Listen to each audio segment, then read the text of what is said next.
بسم اللہ الرحمن الرحیم۔ السلام علیکم، خوش آمدید ناظرین۔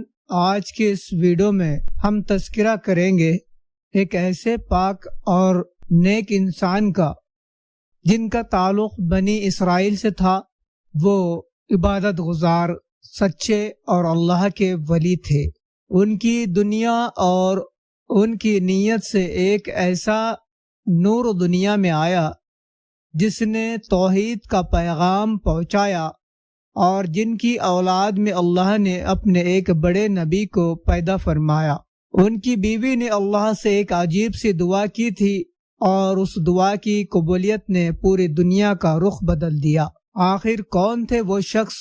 کیا دعا کی تھی ان کی بیوی نے، اور کیسے ان کے خاندان سے ایک نبی کا ظہور ہوا؟ آئیے اس ویڈیو میں جانتے ہیں تفصیل سے۔ اور ہاں، اگر آپ کو ہماری یہ محنت پسند آئے تو چینل کو سبسکرائب کرے، ویڈیو کو لائک کرے اور اپنے دوستوں تک شیئر ضرور کرے۔ بڑھتے ہیں واقعے کی طرف۔ حضرت عیسیٰ علیہ السلام۔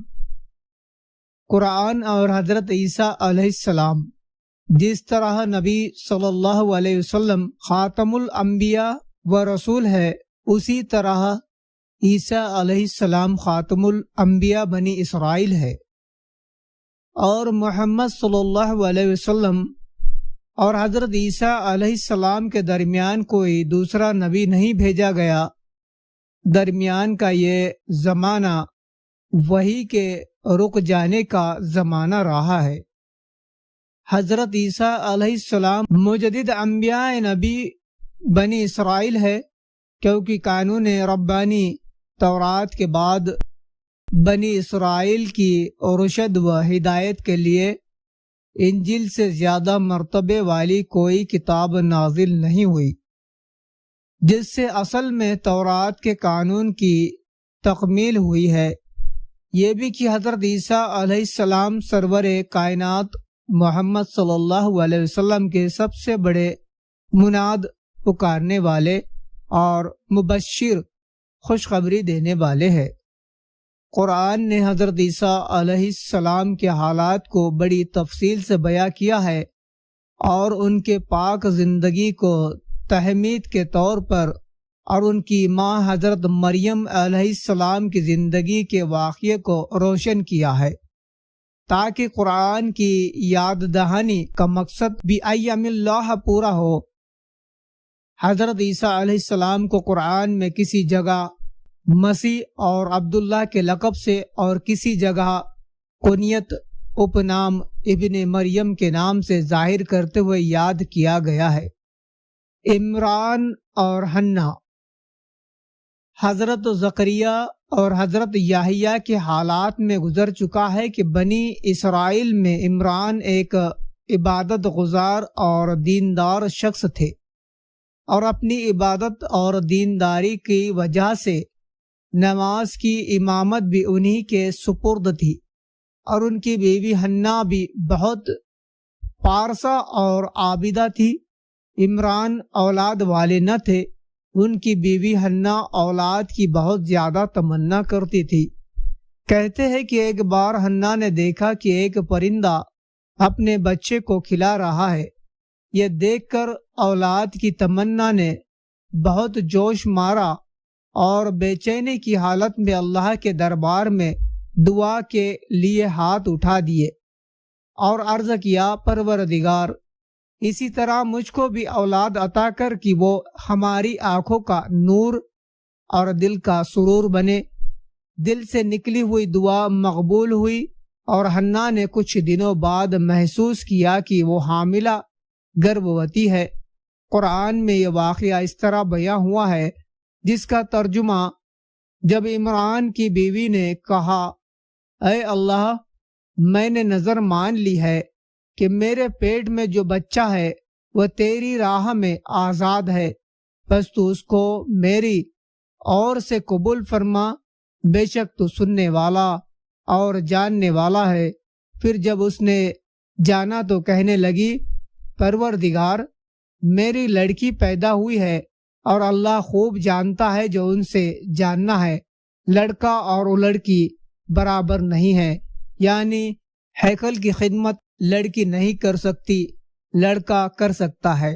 اور میں نے تو اس کا نام مریم رکھا ہے، اور میں اس کو اولاد کو شیطان رجیم کے فتنے سے تیری پناہ میں دیتی ہوں۔ حضرت مریم جب سوجھ بوجھ والی عمر کو پہنچی تو سب کی رائیوں سے یہ سعید امانت حضرت زکریا علیہ السلام کے سپرد کر دی گئی، تو حضرت زکریا نے حضرت مریم کے صنفی لینگنگ احتراموں کا لحاظ کرتے ہوئے ہیکل کے قریب ایک حجرے کو ان کے لیے خاص کر دیا تاکہ وہ دن میں وہاں رہ کر اللہ کی عبادت کرتی رہے، اور جب رات آتی تو ان کو اپنے مکان پر ان کی خالہ الاشعہ کے پاس لے جاتے اور وہ وہی رات گزارتی۔ حضرت مریم کا جہد و تقوی، حضرت مریم دن و رات اللہ کی عبادت میں لگی رہتی، اور جب ہیکل کی خدمت کے لیے ان کی باری آتی تو اس کو بھی اچھی طرح انجام دیتی تھی، یہاں تک ان کا جہد و تقوی بنی اسرائیل میں ایک کہاوت بن گیا۔ اللہ تعالیٰ نے فرشتوں کے ذریعے ان کو یہ خوشخبری سنائی جس کا ترجمہ ہے، اے پیغمبر وہ وقت یاد کیجئے جب فرشتوں نے کہا، اے مریم بے شک اللہ تعالیٰ نے تجھ کو بزرگی دی اور پاک کیا اور دنیا کی عورتوں پر تجھ کو برگزیدہ کیا، اے مریم اپنے پالنہار کے سامنے جھک جا اور سجدہ کر اور نماز پڑھنے والوں کے ساتھ نماز ادا کر۔ اوپر کی آیات میں حضرت مریم علیہ السلام کی فضیلت نے ان کی ذات سے متعلق کئی مسئلے بحث میں پیدا کر دیے ہیں، جیسے کیا عورت نبی ہو سکتی ہے؟ کیا حضرت مریم نبی تھی؟ اگر نبی نہیں تھی تو فضیلت کی آیات کا کیا مطلب ہے؟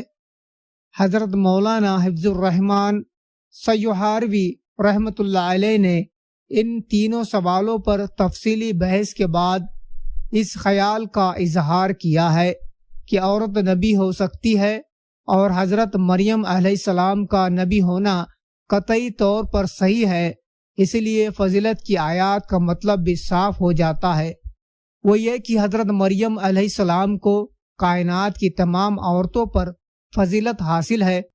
جو عورتیں نبی نہیں ہیں ان پر اسی لیے کہ مریم نبی ہے، اور جو عورتیں نبی ہے جیسے حضرت حوا، حضرت سارہ، حضرت ہاجرہ وغیرہ، ان پر اس لیے کہ وہ ان قرآنی بنیادوں کی وجہ سے جو ان کی فضیلتوں اور کمالوں سے تعلق رکھتی ہے، باقی نبی عورتوں پر برتری رکھتی ہے۔ تفصیل کے خواہش مند اصل کتاب کی طرف رجوع کرے مرتب۔ تو ناظرین، امید کرتے ہیں کہ آپ کو یہ واقعہ پسند آیا ہوگا۔ اگر آیا ہے تو ہمارے چینل کو سبسکرائب ضرور کریں اور اپنے دوستوں اور رشتہ داروں تک اسے ضرور پہنچائے۔